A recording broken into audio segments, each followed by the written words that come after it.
Give us free.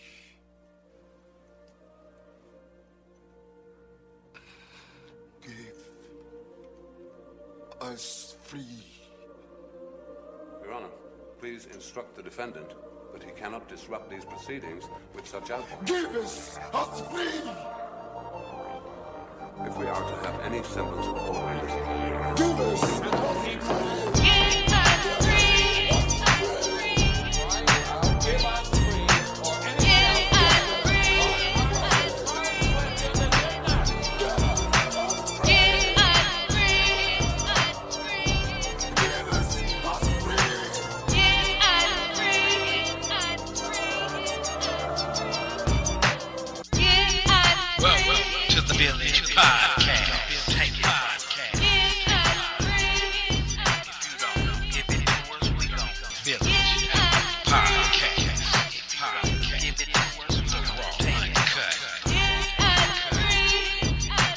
Peace, unity, and welcome my conscious and unconscious family and friends.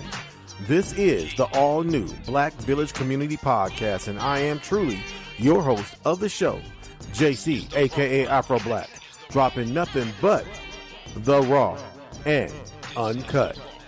Without any fear, as I use my mic as a spear to chucka you with liberated truth. I am your host and your native soldier in the struggle. My purpose and mission for this show is first to enlighten, inform, and engage. And I want to engage with all who claim to know the truth. All truth seekers and my native family, I welcome you. This show is dedicated to all our indigenous native ancestors and to all those who've carried the mantle of truth, and to every person with the ability to throw off the chains of comfortable habit and unwarranted assumption and move in a new, liberated direction that is guided by truth and observational evidence, no matter where that direction may lead you. My main objective and purpose here is freedom, mind, soul, and spirit. That being said, welcome to the Black Village Community Podcast, and much love from our great universal goddess and mother of all, living here and above.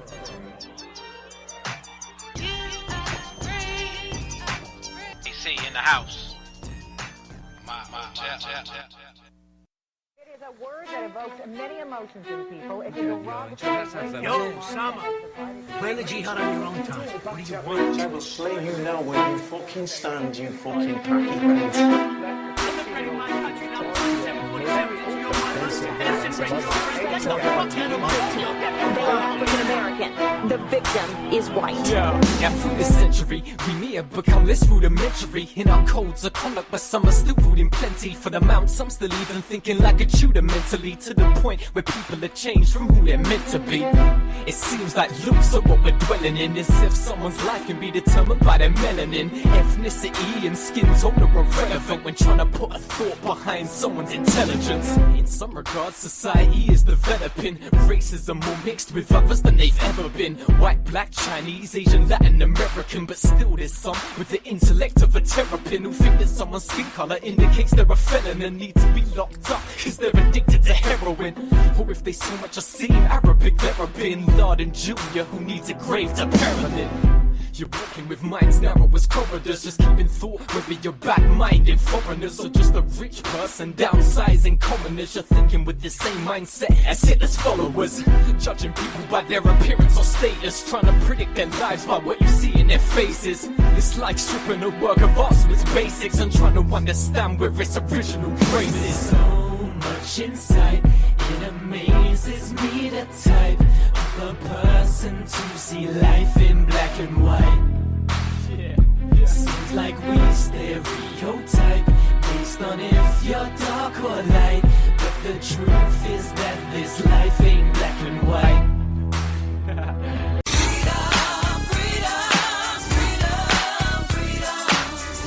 This is how we ride and roll.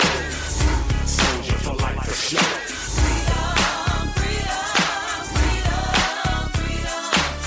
Hey, this is Jaycee, a.k.a. AfroBlack, and I am here with you, trying to get my, having some There's some mic issues here, but let me make sure I got everything going and flowing. Okay, I am here.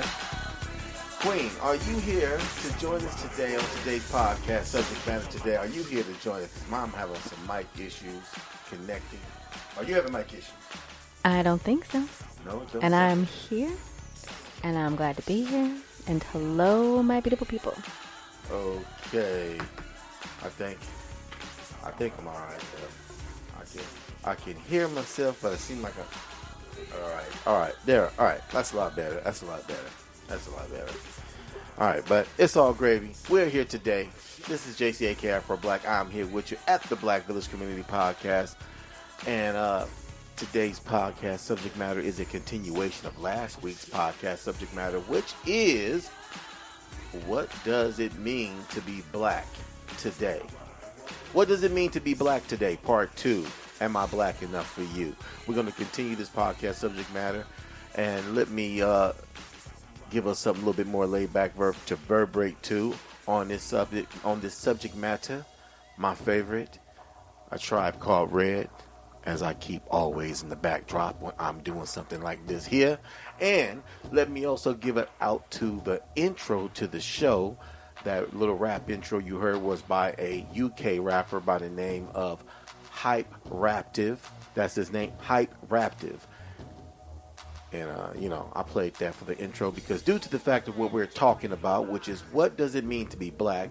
And that intro, if you listen to Hype Raptive, he's breaking down the confusion between black and white.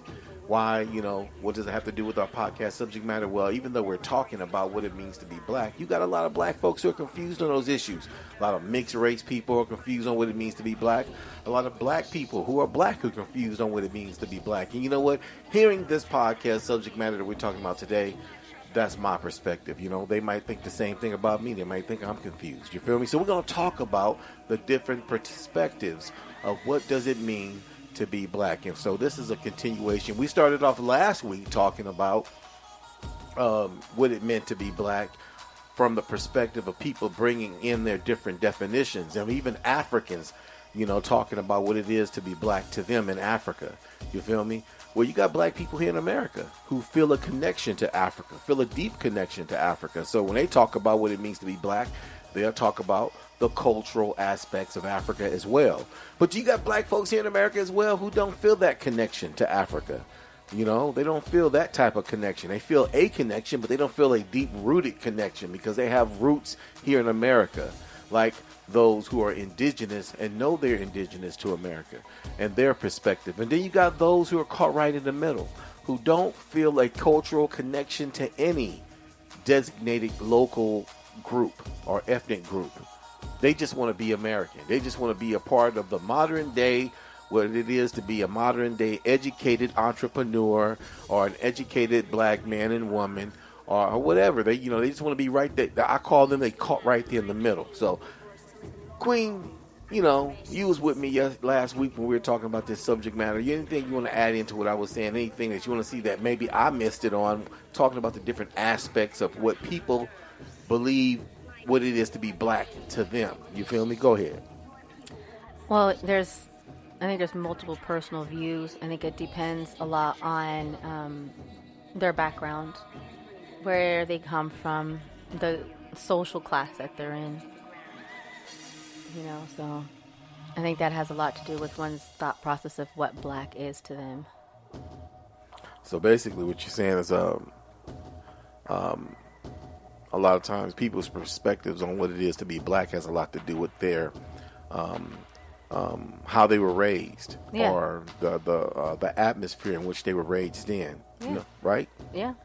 Okay, I can agree with that. It has a whole lot to do with a person's mindset. It has a lot to do with your character. Cracks me up when you raise children. Children really don't. A lot of kids, most kids, take for granted the positive or the negative influence parents have on them, and that's because most children, by the time they become, teenagers, they're thinking for themselves. They want to think for themselves. They want to be independent. They don't want, to think like their parents. They want to think how they want to think. And they don't really realize how the way they were either sheltered, or how they were raised, or the rules, or the religious impact, how 50% of what you learn, 50% of what you know, 50% of what you comprehend, 50% of what you intake or what you reject has a lot to do with your upbringing. You feel me? Do you agree? Absolutely. And I think a lot of black people, especially black people, take that for granted. And this is the reason why culture is so important. And because it would be more important to black people if it was a tradition within black families, because it's a non-existent tradition in black families, because most black families today do not embrace indigenous culture. And indigenous culture is like an alien concept to a lot of black Americans.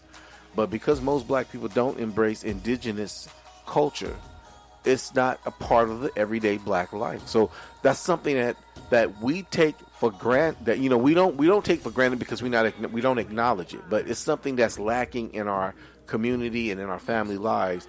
And that's where principles would be more important if culture was more important to black people. So a lot of what black people think, a lot of what black people think as far as culture, they don't go far back enough in their own roots. They don't go far back enough. They go as far as back as what they've been taught to go. What the school system is teaching, what they hear on the History Channel, and because mom and pops don't know, they cannot disseminate that to the children. The children don't have a lack of knowledge in that area. So, but I got some audio casts, some video casts I want to play that I didn't get a chance to play last week. That's going to, because when you was talking about, you just mentioned, or I just mentioned it to you, and you comment on it, Queen, about your upbringing being 50% of the impact on your character and your personality of who you are and what you embrace, what you don't embrace, and what you know and what you don't know about life. Being a lot of that being the foundation of young people being brought up, and it expresses the lack of knowledge of self-awareness and what black is in a meaningful way to the black community. The reason why you got so many black Americans in America who got so many different perspectives on what it is to be black in America. And that falls in the negative and the positive category. When you talk about the black experience, you got black people who have a lot of negative experiences, with police, with employment, with education, in their upbringing as a child, because they had maybe a mother on drugs or a father who was a thug or whatever. And so they have these negative experiences. So, when it comes to being black, you got people with different perspectives because, exactly like you just said, where you've been raised at, where you've come from. I wanted to play an audio cast of a young man who comes from, a black wealthy family. He has a black wealthy background, yet at the same time, he didn't forget that being a black man, just because he has wealth, that doesn't take away from the fact that he's still a black man. And so he gets the backlash from those in the community who don't have wealth, who was not raised in the sheltered environment that he was in. But at the same time, he still has a heart for his people. So I got an audio cast I want to play on that as well. But we also got some information that we want to read to the community as well. The 10 truths about being black in America. I wanted us to read on that as well. And also, I see that I got my brother with me. Brother, what's happening, brother? I see you here in the conference room with us today on this delicious Black Sunday. What's up with you, my brother? All is well with me. He said, all is well, all is well. So, you was with us last week when we was talking about this subject matter. It was very good vibration, very good conversation. I was enjoying the conversation with you, that you were talking from your perspective, and you was giving some pretty good information.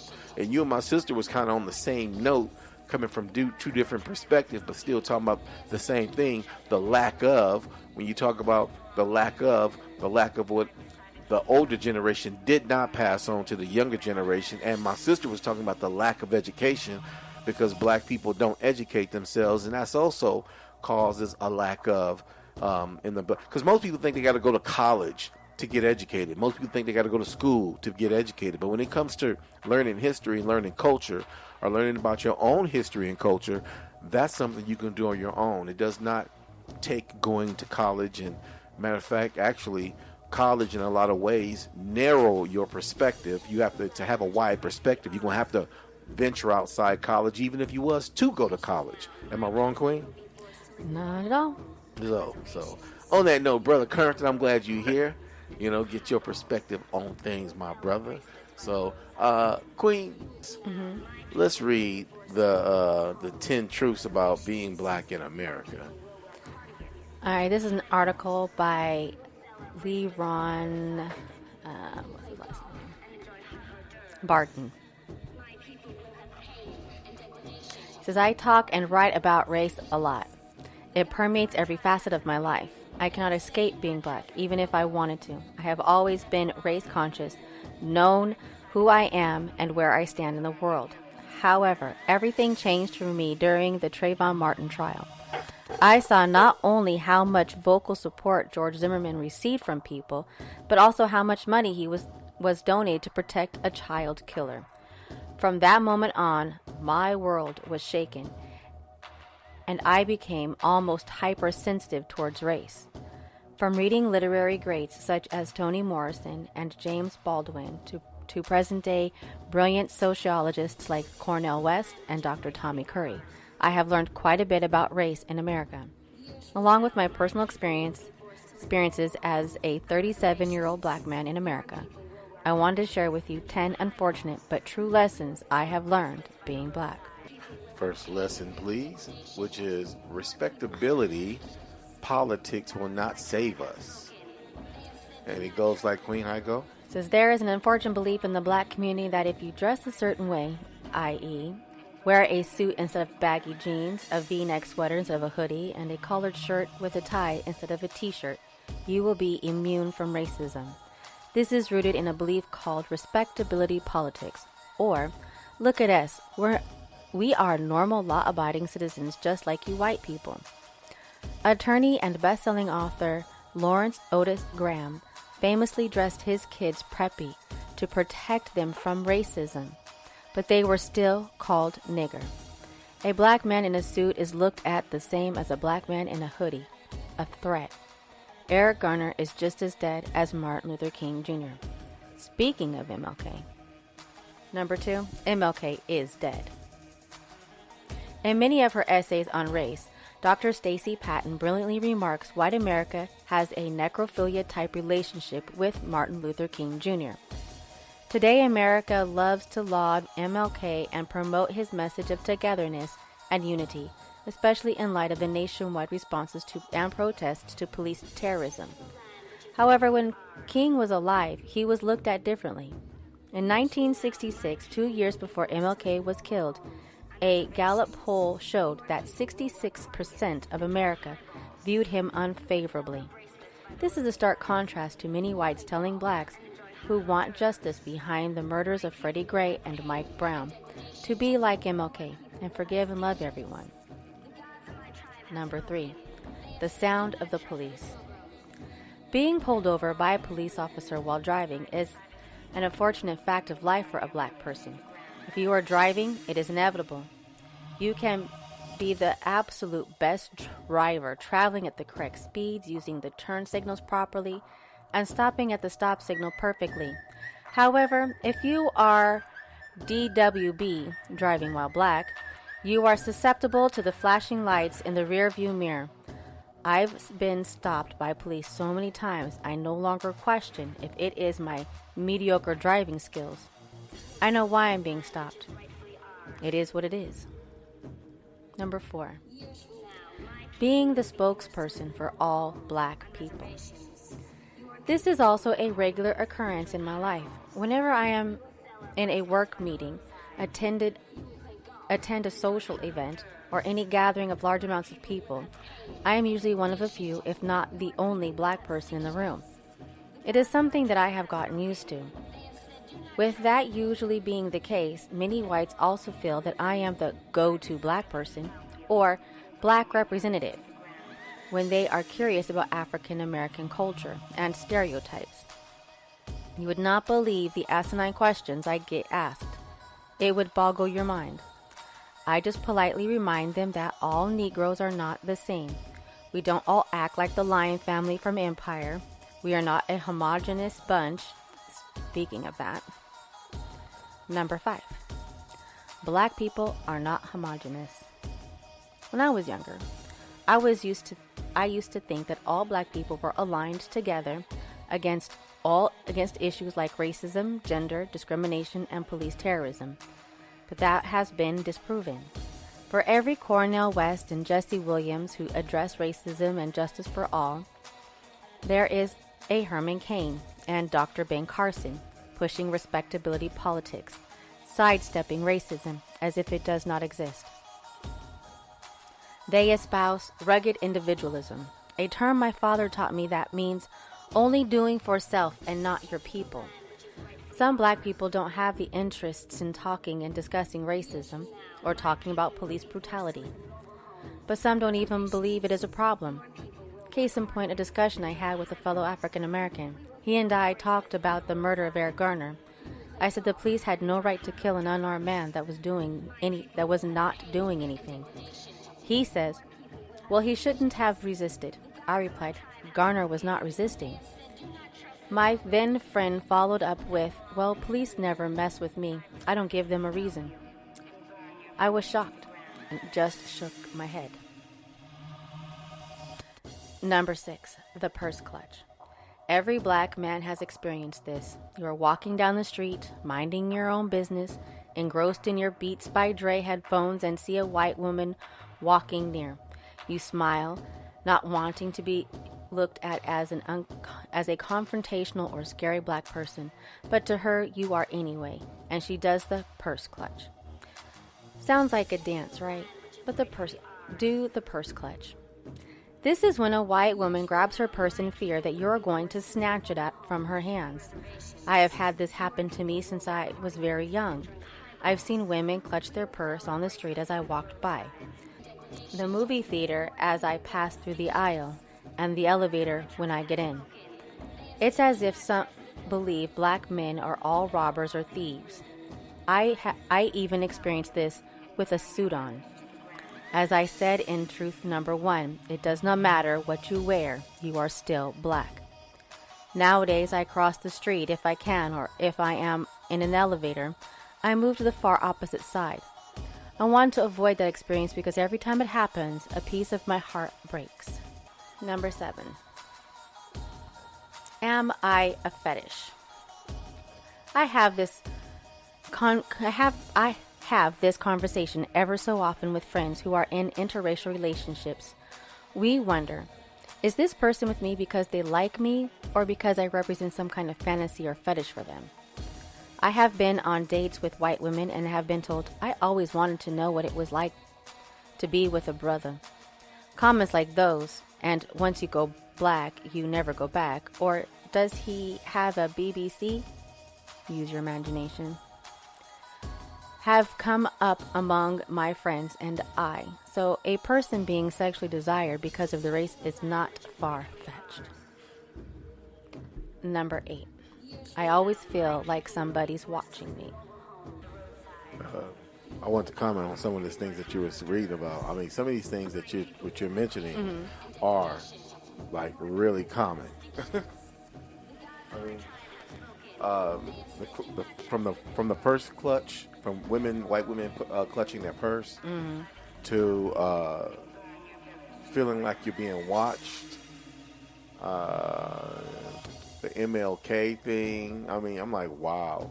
The sound of the police. And this respectability politics will not save us. I mean, everything that this guy is talking about is, I'm pretty sure a lot of black people can give evidence to, can explain themselves that they've experienced in one part of their lives or another. And so I'm just tripping off of this. I mean, and the fetish thing, I'm like, wow. Now that one right there. I mean, it wasn't new, but I didn't think it was a big issue.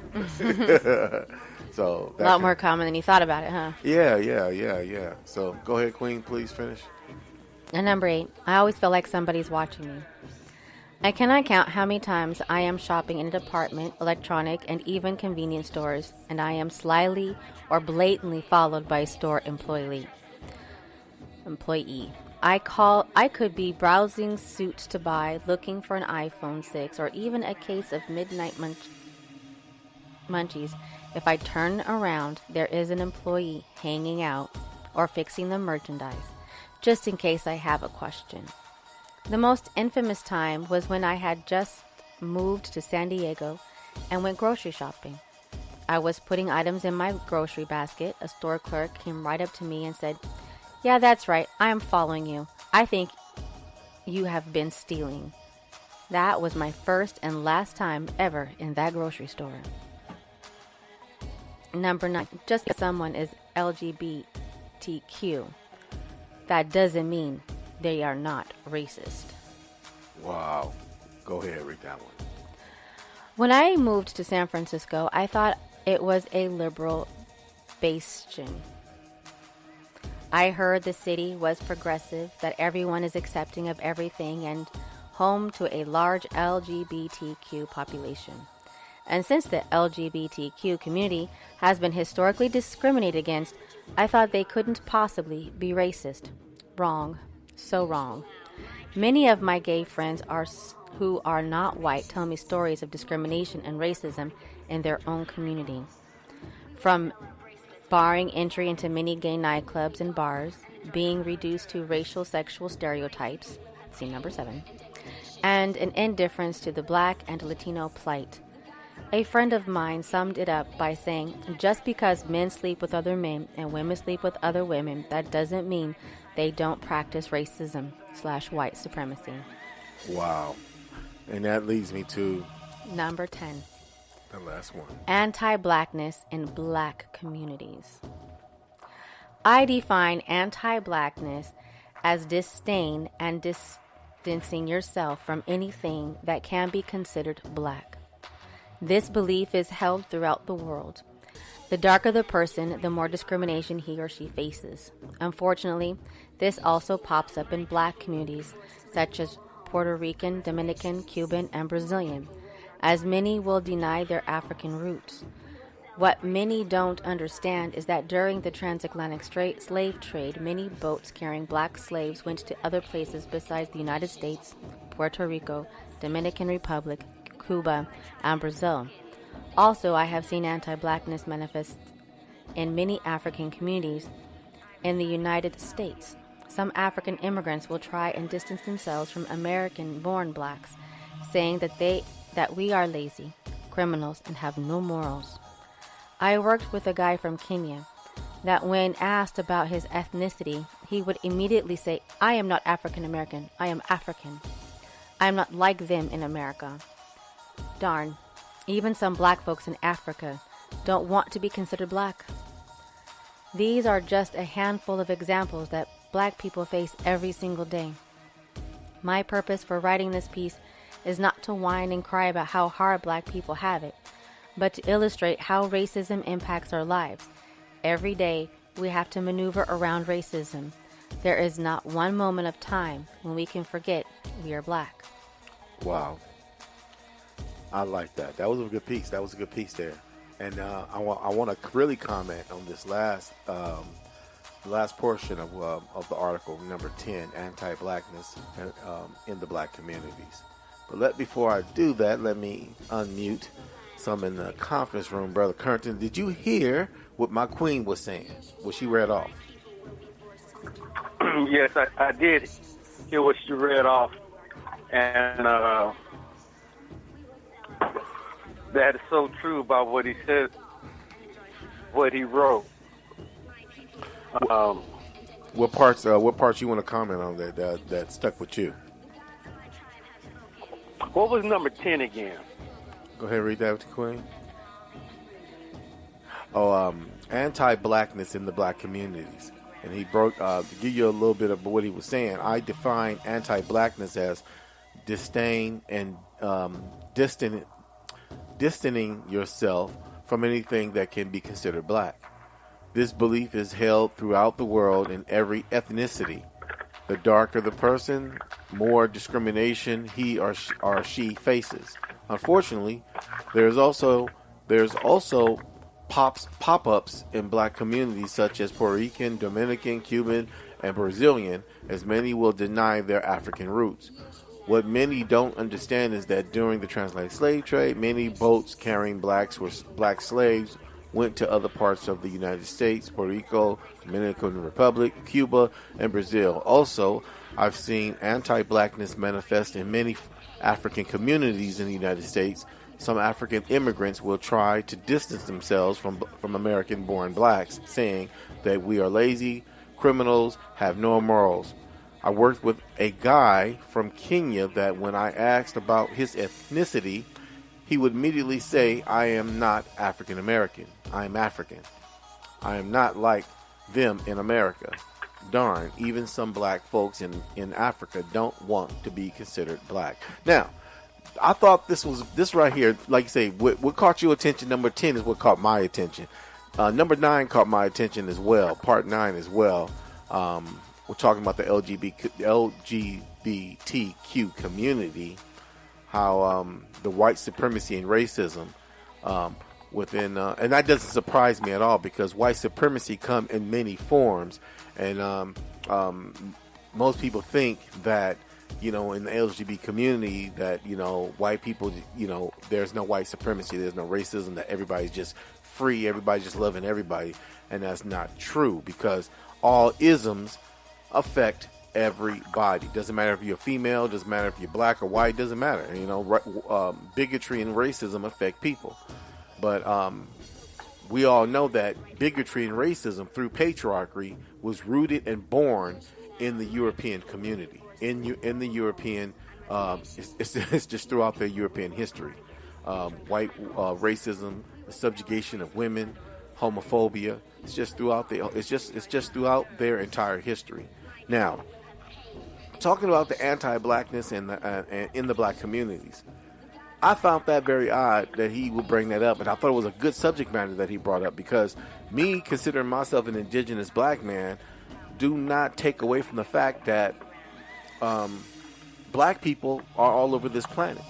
Black people are all over this planet in every aspect of where you can think a black person wouldn't be. Black people were there first. Indigenous black people from Australia to Fiji to the small islands of the Netherlands where you think all white people would be at, black folks were there first. So this disdain that he mentions that, you know, Africans have for black Americans, or black Americans have for Africans, I personally think is rooted within the confusion of the lack of culture, the disconnection through patriarchy. What do you think, Queen? Let me get your insight on this. I got to have your insight on this as well. The last part of 10 is pretty good. Go ahead. Well, with it coming to 10 and it talking about anti-blackness in the black communities, we had our discussion of what black meant to other people, and like I said, it depended on where they were from and the class they were from. So, like, Africans aren't considered them a different type of black folks.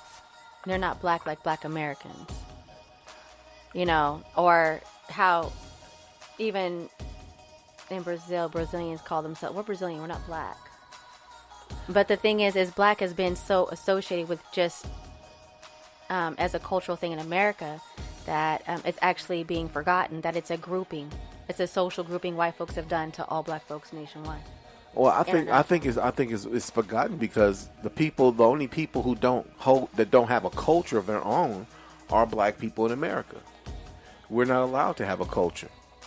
When a black person claims and says, "Hey, you know, I am Native American or I'm Indigenous American," the first thing you see on the people's face, it doesn't matter who it is, you see a question mark. Yep. What? You're what?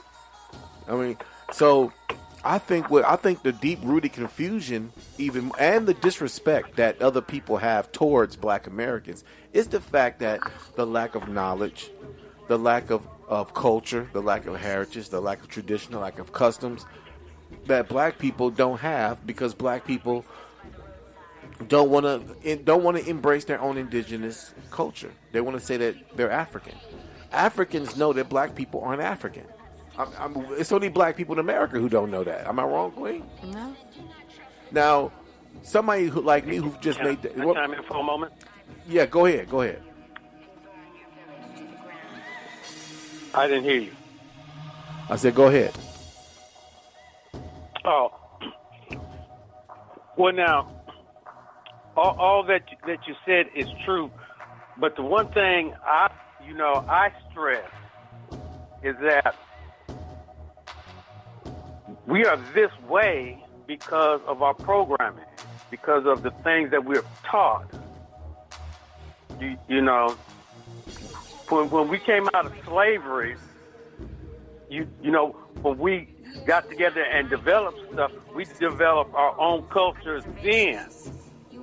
Developing culture, you know, in the different groups.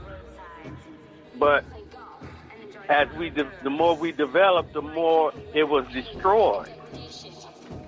So we have been having a culture that is non-defined.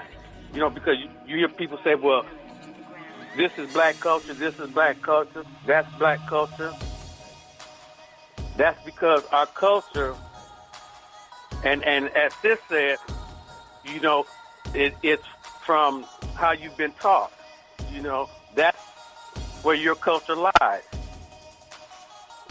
So we have to keep that in mind when we're dealing with this. You know, but like what you said in so many words. What you said in so many words, though. Our understanding has been given to us. Wait a minute, but what you said in so many words, though, as you're talking about you're talking about the people who don't have a culture because it was taken from our ancestors during slavery. The thing about it is that what makes black people still slaves is that we still receiving information from those who enslaved our ancestors, and we're receiving it as if it's truth, when we should be questioning everything that these devils have done and are doing, because they don't stray too far away from their ancestors' agenda, and that agenda is making sure they keep control. So what I don't understand is that, you know, we need to, as a black people, we need to come to a conclusion. We're going to have those that's going to embrace truth and those who's not going to embrace truth. And when I'm talking about truth, I'm not talking about religious truth. I'm talking about cultural truth. You know, you got black folks who want to embrace Africa as an identity. This young man in what's called the 10 Truths, the beginning of this is called the 10 Truths About Being Black in America. And this last one, part 10, where he talks about anti-blackness. Well, the question is, what is blackness? What is blackness? The only thing that I noticed that's been labeled and that's been targeted and that's been basically labeled as blackness, that's been sticking to everybody black, is those who are black American. If you are an African and you're black, and as soon as you open your mouth, everybody can hear and tell that you are an African. Number one, you got an African accent as soon as you open your mouth. Number two, you say you identify yourself as from the continent of Africa. And then you'll tell a person, okay, what tribe you come from or what country you're from within the continent of Africa. Well, you're Zimbabwean or whatever, you're Sudanese or whatever. This person automatically gets separated from the black community in America. At least in America, they're separated. You know, they're African. They're not an American, or they're not from America. But black folks are just put into a gumbo pot of confusion. And the reason why is because you said it yourself. Our ancestors were stripped of their identity, their culture, their spirituality, and their connection to their people during chattel slavery here in America. Didn't happen nowhere else. So black folks need to realize that our ancestors go deeper and much further than those who came over from the Pacific. And I've said this before, because slavery went on in this country for over 200 years before Africans were ever brought here as slaves. So we as black folks need to wake up. So anybody who got any other comments on 10, I think that, like I said, when it comes to number 9, when it comes to homophobia, when it comes to white supremacy, well, homophobia and white supremacy is in the bed with each other. So, we talk about homosexuality. You know, that's to one's preference and to one's own personal preference whom they have a relationship with. I don't think it's anybody's business who in the bed with them. I don't understand it when it comes to black folks, why we got to act like white people and be concerned about who's sleeping with who and all this other mess when it's none of our business. We need to learn to love each other as people, love each other as family, love each other because we are part of the black family, the melanated family, number one. You feel me?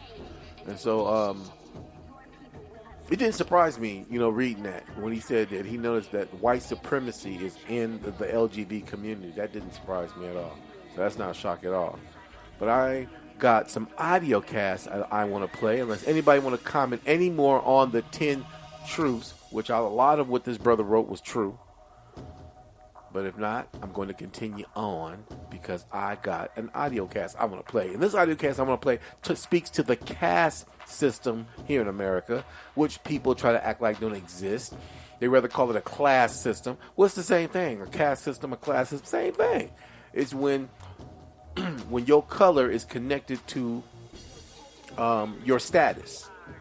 Now, somebody say, well, then, you know, you got a class of black people who are wealthy, who got money, and it's not tied to their color. They experience racism as well, even within their class system of black people who have wealth. And you know what? No matter how many black wealthy people exist in America, that number of black people will never outnumber the wealthy white people in America. So basically, the wealthy white people are the ones that making sure they call the shots, making sure they stay on top, making sure they stay in control. So the wealthy black people are very few, far in between. They do exist. They're a small group, and they do exist. So I wanted to play this. I thought this is about a young black man and his experiences as a, being born in a wealthy class and being black, and his experiences as a black man. So I want to play this, and we shall come back and continue our discussion on what does it mean to be black today.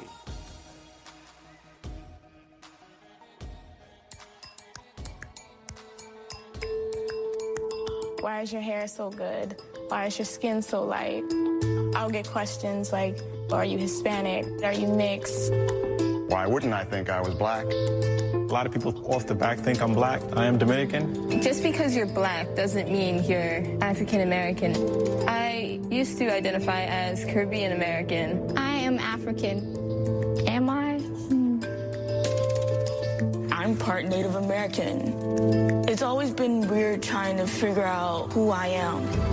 Eritrean, Irish, Italian, Arab. Black and white for a lot of my life. Black was something that I rejected. Black. Black. Black. You must have been told, well, you're not really black. Blackness is big enough to hold every shade. I am a black woman, and these are my black daughters who happen to have a white father. I am black.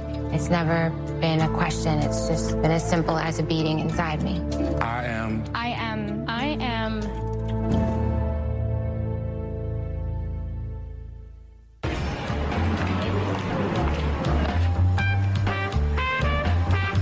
This is Black America. Get him out, get him out! And this is Black America. I'm very aware and conscious of my color in society. Bertram Lee is a freshman at Haverford College in Haverford, Pennsylvania. Tuition is $38,000 a year.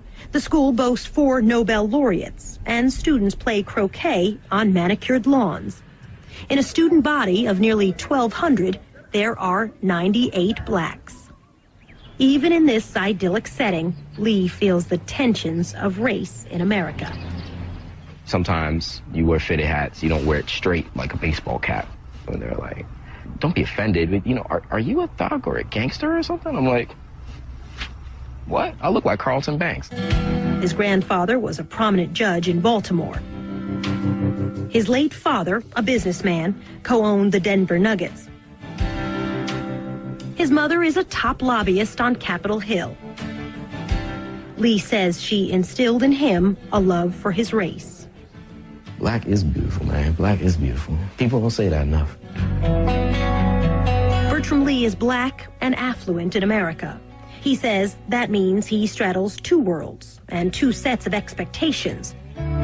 From blacks he hears, "You're rich. You a rich boy. You don't understand anything about what we go through or what the struggle is." And from whites, "You're either an affirmative action case or you're here because you're playing a sport." Dr. Carlotta Miles has known Bertram Lee all his life. She's a renowned psychiatrist in Washington, D.C.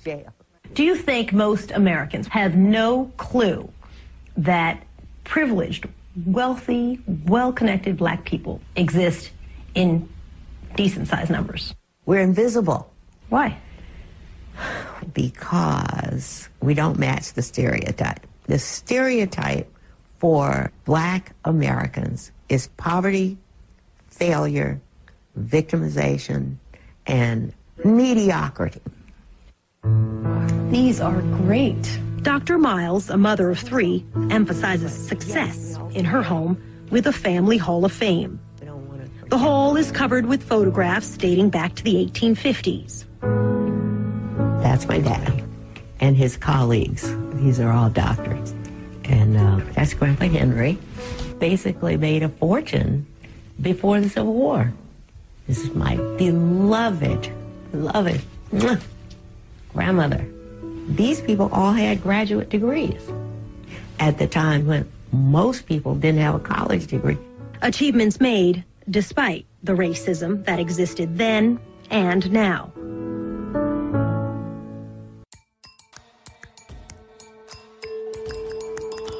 Well, there you go. You heard it right there. That's the caste system that the white devil has created. A caste system that's a class system that affects everybody. So, what did you hear? Anything you hear, Queen, that caught your attention? Brother Currington, anything you heard that caught your attention? I mean, I heard something that caught my attention listening to what was being said. Can anybody want to add to what they heard in that audio cast? Well, one thing that I heard was that there was blacks that had wealth before slavery. Okay? But then the question would be, who are those blacks? And I would venture out to say that they weren't of African descent. But still, they were blacks that had wealth. Okay, so number one, let me ask you, what leads you to believe they're African? I said that they weren't of African descent. What would lead you to believe that? Well, because we know that there were blacks here before the white man came over here, and we know that, and we know one thing that we heard from you is that plantations were here already, and they were manned by the indigenous black folks here in America. Exactly. So those that had the wealth could not be from Africa. Now, that's not saying there wasn't an African here that had wealth and was here during that time. Majority were the indigenous people here in America. Exactly. I've always said that when people talk about the first black Congress, that goes all the way back to the 17th century. I said the first black Congress, then were black Indians, then were black indigenous, each and every one of them. Then were educated black Indians who assimilated and tried to blend in with the white culture and white society. And for the most part, they did. Rather, if they were successful or not by being accepted by the white class, that's another story. But, for the most part, they considered themselves true, original Americans. And so, but, they're shrouded under that umbrella of African identity.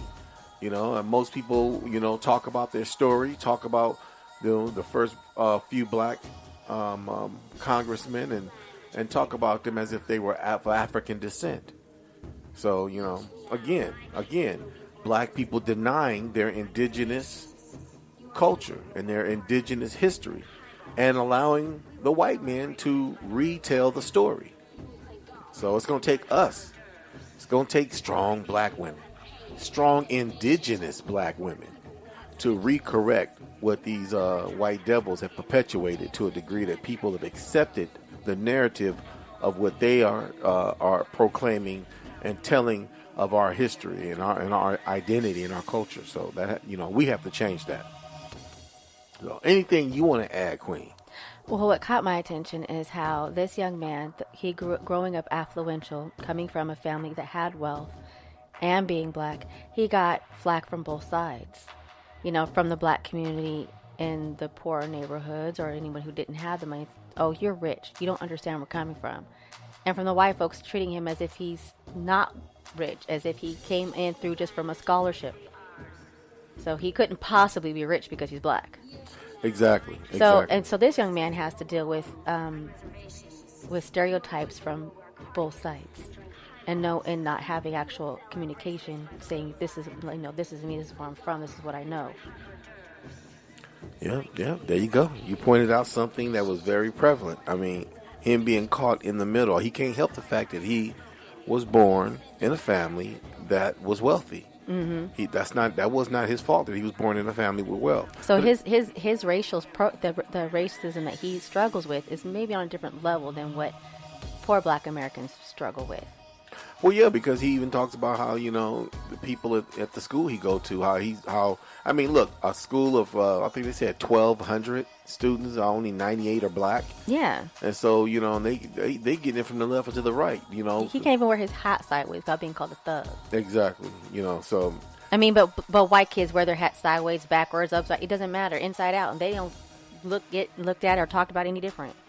No, I mean, and at the same time, that's a white supremacy and a racism that he's dealing with on the level that he's on. And he might, somebody like me or somebody from a more impoverished lifestyle might say, you know what, he has to deal with that. That's nothing with what I have to deal with on a daily basis. So, again, like I say, a caste system within a class system that still affects black people on multiple levels. Doesn't matter if you got wealth. No. You're still going to get treated like crap. Now, the thing about it, though... You're still going to get treated like you black. The thing about it, though, is this. Bougie-ass black people who got money, bougie-ass black people with money, look down even on their own people. They look down on them. Now, maybe that might not be this young man's position, but he knows within his caste system or class system of... Because she said this, the lady said, his grandmother said that black people with wealth are invisible. It sounds like to me they want to be invisible because they fear their own people, because they I thought she was more or less saying that they're invisible because they're ignored on both sides. She was insinuating that. But the thing about it is this. It's not just the fact that they are being ignored. You're being ignored. You're not number one, black people with money are not being ignored by black folks without money. Okay, they feel ignored because, and this is the thing that she's not going to admit to, the more and more black people with money show kindness, love, or loyalty to black folks without, white people push away from those black folks with money. See, this is where the bougie butt kissing comes in of the house Negro, that people like her will turn away and say, well, I've heard that before, and you guys say this about black people with money. You don't know what she's doing with her money in her life. Did you look her up? Why do I have to? Look at America. Look at what we're dealing with in America. But you don't know if she's amongst those few who do something but are ignored because they are black with money. That's true. You can't just I'm say assuming. You can't. If you assume, you're making an ass out of yourself and yourself. I don't agree with that, Queen. I don't agree with that. So, yes, I'm assuming, because when you look at black people on a mass scale, and then talking about black people being invisible, a wealthy group of black people who appears to me, in my opinion, wants to be invisible. They don't want to be seen. Most people like that, like working from the backdrop where nobody don't know who they are You know, and maybe it's a benefit to that. I don't know. But either way it go, when you look at the economics and where black people stand on the scale of economics, you know, and the educational system, even though you got more black women who are graduating with degrees, yet you don't have more black women owning businesses. You feel me? So somebody's still calling the shots and pulling the strings. And if you say these people are helping, go ahead, my brother. A question. Now, when they're talking about being invisible, what exactly does that mean? Because, you know, not being seen is to me is not something that's abnormal. Because going around not being seen every day. So when they say they're invisible, what exactly do they mean? Exactly. That's a good question. That is a good question. That's a good question. And I was wondering what she meant by that personally myself, because she didn't elaborate on what she thought how she felt being invisible was. Well, not only that, think about it. Whether these people, these black people who are wealthy, and you know, I didn't get a chance to play the entire documentation of what, you know, of this audio cast. I only took a portion of it, but she talked about how they have, you know, they have a graduation for their kids that's closed to the public, you know, and this is where all the elite young black people from these elite schools, these black elite schools, they come to this.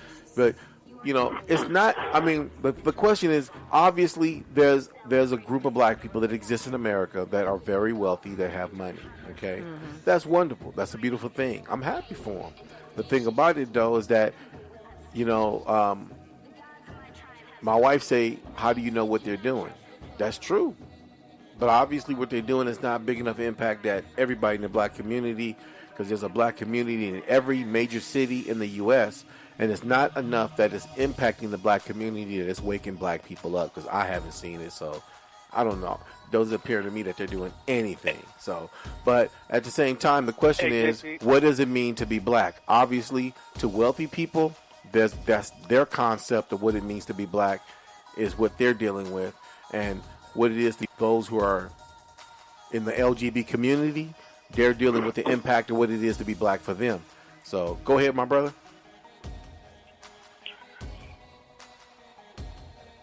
Now, we're talking about what it is to be black. Mm-hmm. So that have this money will have a different concept of being black, because based upon what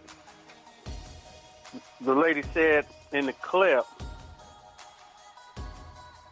and if we understand that the people that had the money before slavery that were black were indigenous people, then what we call black Americans, you know, and in relationship to descendants of slaves, you know, whether they were indigenous or African, but these people do not want to be, seems to me that they wouldn't want to be involved in this, and I'm going to use the word new black culture that's from slavery. You know, they don't want to be identified with that, mainly because they know who they are and everybody else don't. And you know what? That's what I think. And that sounds like that I'm pretty sure that's a good possibility. It sounds like there's a lot of truth to that. My point is this, that, you know, what it is to be black, number one, and this is coming from my perspective, because, and I'm saying it's coming from my perspective, but I know I'm not hearing it I didn't hear it from her. I didn't hear it from the young man. You know, when I say her, I'm talking about his grandmother. I didn't hear it from the young man. I don't hear it. I don't hear it a lot. And I'm talking about indigenous culture, because indigenous culture is your original ancestor. And even though we could say, okay, you know what? That woman has a family tree going all the way to the 1800s of her parents, so she know her family tree. And so, there is that one possibility. Let's say that they're indigenous. But you know what? The whole point of Europeans coming over here was not just to take over, but to assimilate the population. What does that assimilate mean? To convert you from what you were into what they want you to be. And so I've said this before. It doesn't matter if you're a businessman. Doesn't matter if you're an athlete or a celebrity. Doesn't matter if you're an entrepreneur and got your own business. That does not matter. Doesn't matter what you do for a living to make money and to take care of yourself and your family. That has nothing to do with you knowing your culture, knowing who you are, what people you came from, and who your people are. And so that's what the white man have always wanted to erase off the face of the planet. The indigenous identity of the indigenous people. And you know what? Black folks are doing a good job as being good house Negroes and doing exactly what the white man wants them to do by not accepting, not embracing, not acknowledging, not researching their indigenous roots. What do you guys think on that level? Well, here's a second thought for you. I mean, because we are basing this on the possibility that this black family is indigenous. But what if they're not? What if they're just black Europeans by ancestry? That's true. That's true. I mean, she literally can trace her ancestry to the... What does that mean? A black European. There's been black Europeans all over the place. They are not from Africa. They're not from anywhere but Europe. What if the possibility is that their ancestry, that they... before their, because she could say she traced her heritage all the way back to the 1800s in the U.S. It could possibly go back further into England or somewhere else in Europe. What if they're just a family of wealth that came over here? That just came over here to the U.S. And this is why it's important for black people to embrace their indigenous culture, indigenous history, indigenous identity.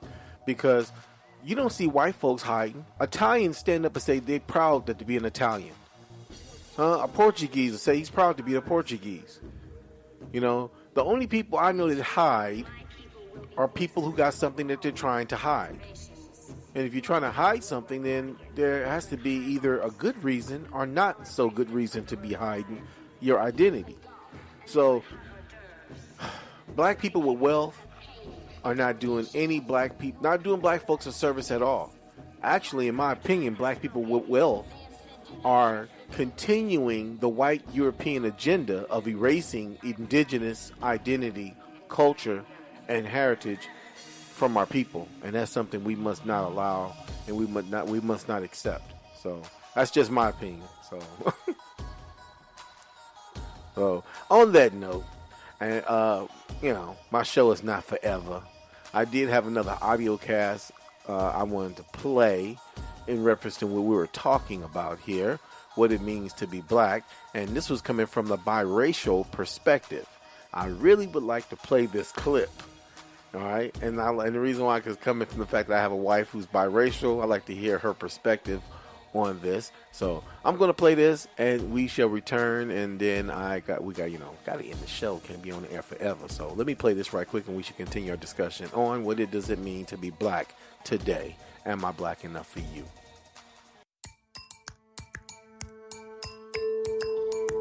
Why is your hair so good? Why is your skin so light? I'll get questions like, are you Hispanic? Are you mixed? Why wouldn't I think I was black? A lot of people off the back think I'm black. I am Dominican. Just because you're black doesn't mean you're African American. I used to identify as Caribbean American. I am African. Am I? I'm part Native American. It's always been weird trying to figure out who I am. Eritrean, Irish, Italian, Arab. Black and white for a lot of my life. Black was something that I rejected. Black. Black. Black. You must have been told, well, you're not really black.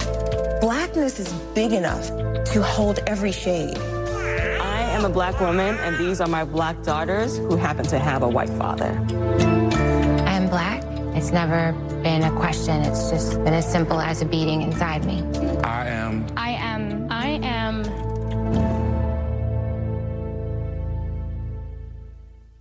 This was our 23rd year. 23 years ago, Dr. Miles created the Tuxedo Ball. Actually, this tail guy. So nice to see you again. A place for privileged black children to mingle and make professional connections. Bertram Lee believes it will help his future political career. You could find yourself a job, an internship, opportunity, advice. You're talking to people who generally are amazing at what they do. They're successful. It's so hard to find that, especially like being out in the world. You have to be black and you have to be wealthy. You don't have to be wealthy. You just have to be a part of the group. Affairs like these exclude many, says Darren Walker, a vice president at the Rockefeller Foundation. He spent his career studying race. Many people in the African American community react angrily because one part of our community seems quite comfortable adopting the exclusive practices of the majority community that for many years kept us out. I don't think the tuxedo ball should be vilified. It's doing something for the privileged children whom people think don't need anything.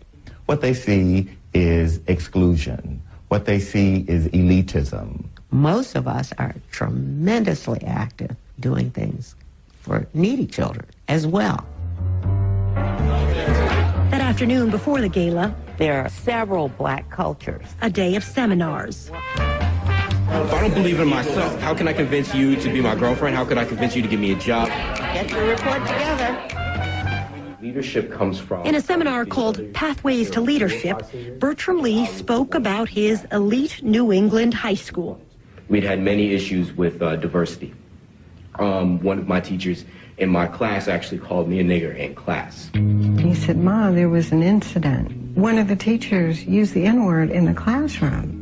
Lee's mother, Laura Murphy, was hurt. The sense of anguish you feel when your child has that hurt sound in his voice, and I was really pleased when he told me that he was going to organize a forum at the headmaster's house. What's the lesson in that? Do something. Do you let it in? Do you let them tell you who you are? No. That evening, the big event.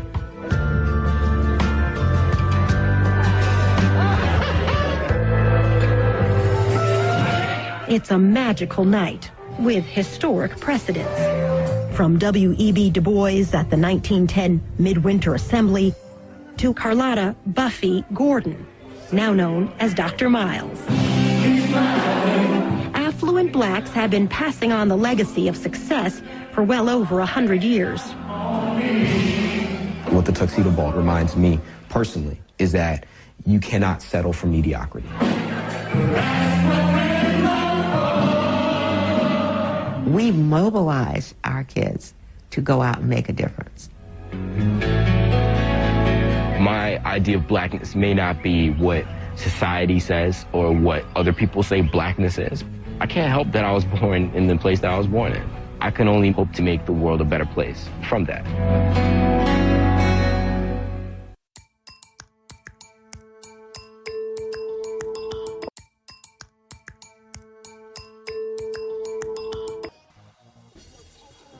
Excuse me, my mic was out again for a minute. That was a clip, again, from an audio cast that's talking about what it is to be black in America from the perspective of black people with money and wealth. Okay, so it is very obvious that we got a group of black people in this country that got wealth, and it appears to me, based on what we just heard, that they are mimicking or copying, emulating the slave master. I'm saying the slave master because some of my people might say, when you call the white folks slave master, you giving power to them and you making them master over you. No, I'm speaking from the perspective of the way these people view themselves. These people view themselves as masters of their destiny, masters of what they control and what they dictate. Am I wrong, Queen? No. To me, it did sound a bit elitist. You know, like you hear rich white people with money talk, you know. Being mixed myself, and not coming from anything but a middle class, lower middle class family, I could not actually relate to what they were saying because that's just a whole different world. Well, I mean, what makes a world different is when people set out to make a difference, to create a wedge, to be indifferent. And so it appeared to me that these people were black folks that were basically, I mean, look what she said when she said, how can you be a part of this group? And her answer was that her answer to be a part of the group is that it had nothing to do with being wealthy. It was just being accepted by the group. Mm-hmm. So that sounds like a good old boys club. It sounds like an exclusive club, an elitist club. Am I wrong, Queen? Yeah, that does. It does sound like that, you know, because personally, I'm not trying to fit into one place or another. I am who I am, accept me or not. Now, another way of looking at it is this. Everybody have their place in life for a reason. So those black folks are put in those positions of wealth. I mean, look, the young black man he's getting ready to go into politics.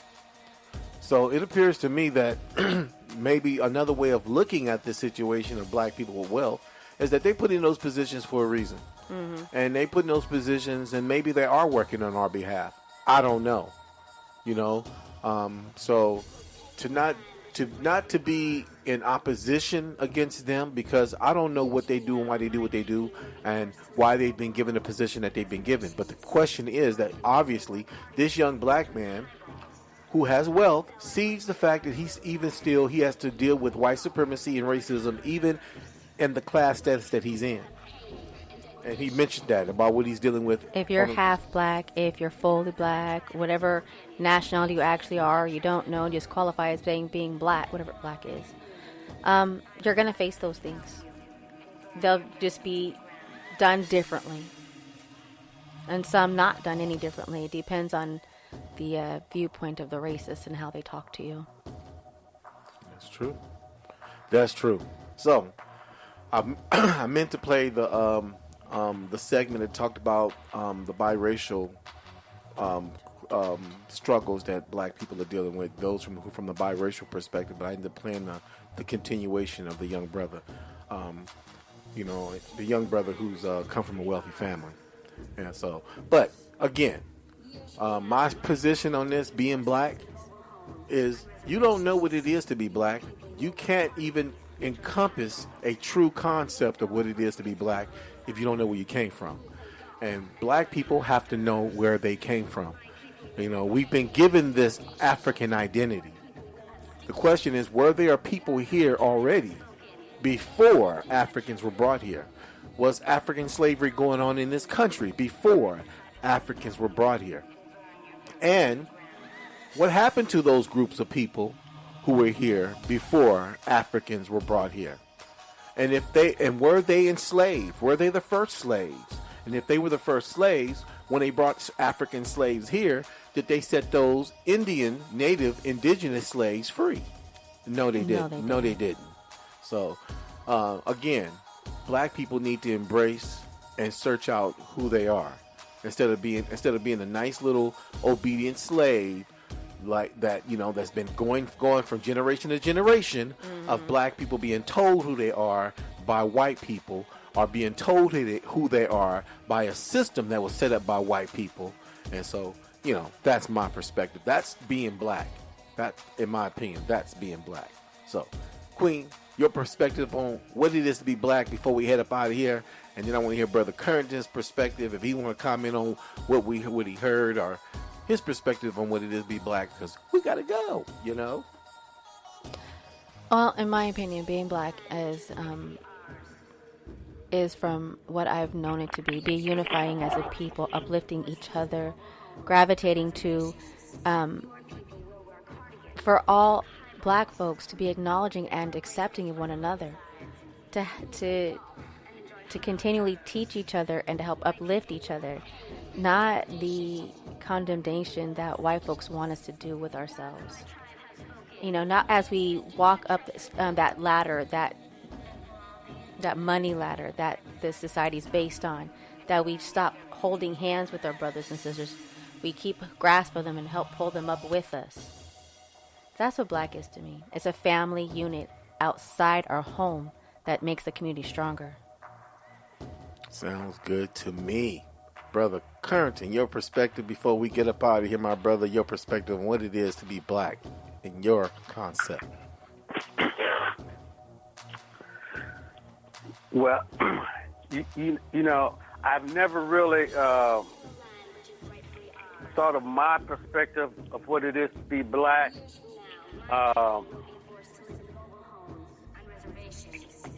As far as being black is concerned, is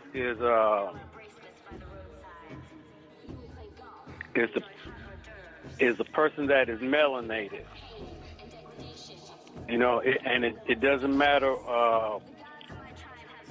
what part of the world you live in. If you have that melanated skin, at some point in time, you're going to be labeled as black.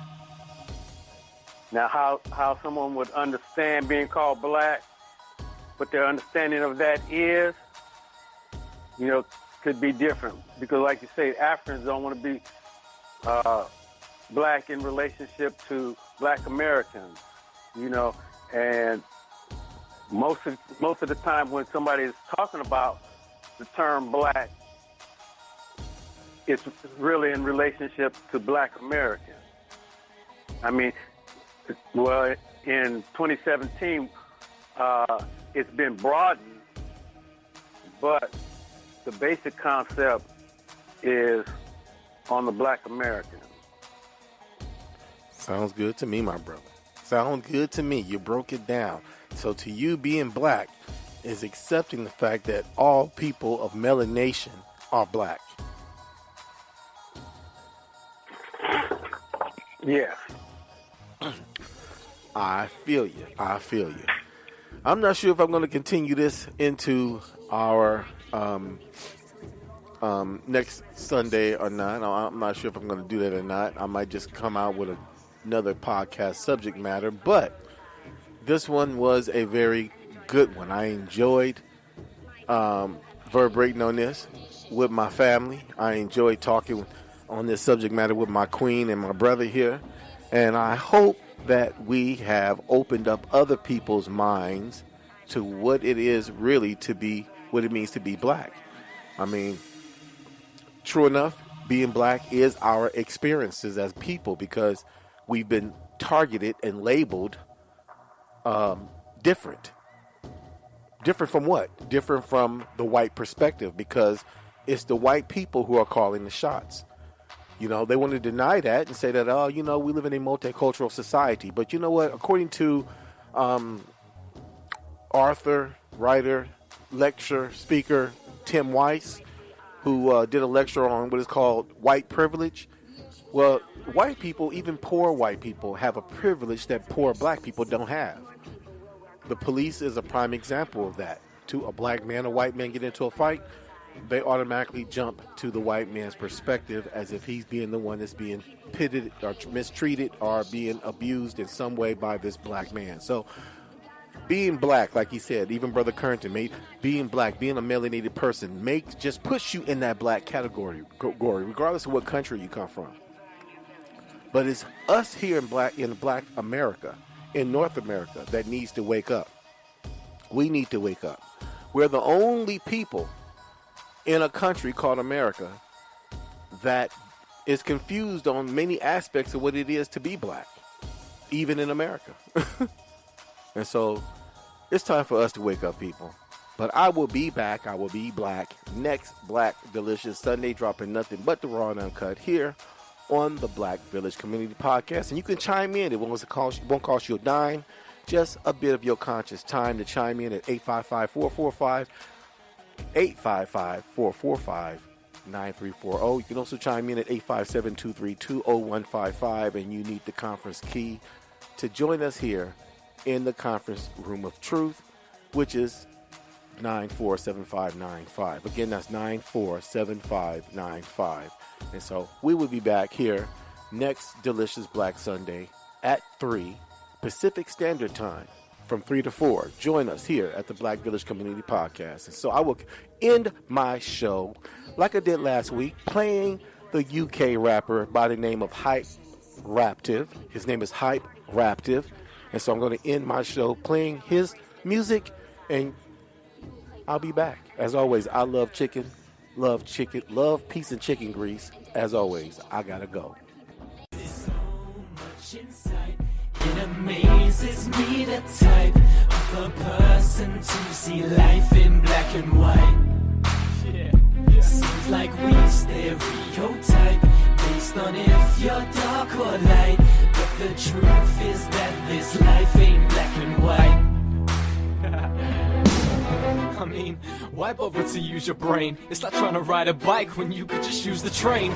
No worries, you can just skip right through the main work of figuring out who's different and who's the same. Just put everyone in the same book who looks similar, then fill that book with what you see in the cinema, TV and radio. No need to envisage a world past that. Keep viewing life through a cylinder. Now those may be words of sarcasm, the type you might read back and even laugh at them, but that ain't to say that this mindset in the past hasn't caused atrocities, murder, shit that you can't fathom in your worst nightmares of your dreams. Whole ethnic groups thinking they're the supreme race amongst all others while preparing regimes. The Ku Klux Klan seeing that their area's clean of all blacks. Nazis committing genocide, sickening race attacks. Women have died due to a prejudice that's gained from what's been televised, cause we're there to believe their whole country terrorized. The smallest fall conform lethal consequences. Hundreds of scorned people. We need to make this racial storm peaceful and understand each one of us is born equal. With so much insight, it amazes me the type of a person to see life in black and white. Seems like we stereotype based on if you're dark or light, but the truth is that this life